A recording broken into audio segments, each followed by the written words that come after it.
நான் beautifying home Aruna Ramesh பேசுகிறேன். நான் இன்னைக்கு கார்த்திகை தீபத்துக்கு கேசரி தான் பிரசாதம் செய்ய போகிறேன். நான் எப்படி செய்வேன்னா, ஒரு டம்ளர் ரவை எடுத்துக்கிட்டேன். ரோஸ்டட் ரவை, வறுக்க வேண்டிய அவசியம் இல்லை. நெய் விட்டு நெய்யில் முந்திரி, ஏலக்காய் நல்லா வறுபட்ட உடனே 1 டம்ளர் ரவைக்கு 2 டம்ளர் தண்ணி ஊற்றி கொதிக்க விடுவேன். அது கொதிக்கும்போது ரவையை போட்டு நல்லா கிண்டணும். ரவையை கிண்டிக்கிட்டே இருக்கும்போது லைட்டாக கொஞ்சம் டேபிள் சால்ட் போடணும். அந்த டேபிள் சால்ட் போடுறது கொஞ்சம் ருசியாக இருக்கும். அப்புறம் கொஞ்சம் 1/4 டம்ளர் பால் எடுத்து அதில் கலர் தேவைப்படுறவங்க போட்டுக்கலாம். நான் லெமன் எல்லோ போட்டு நல்லா கலந்து அந்த பாலையும் விட்டு நல்லா கிண்டுறேன். குங்குமப்பூ நெக்ஸ்ட்டு போடுறேன். குங்குமப்பூ போட்டால் நல்லா ருசியாக இருக்கும்.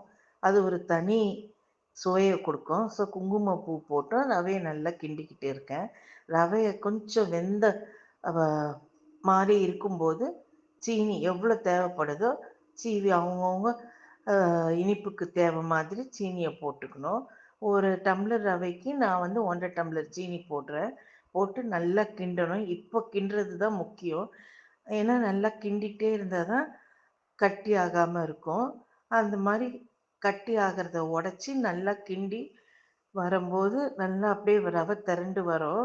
ரவையும் சீனியும் ஒன்றா சேர்ந்தாப்புல. அப்போ கொஞ்சம் நெய் விட்டு இறக்கிட்டோம்னா கேசரி ரெடி.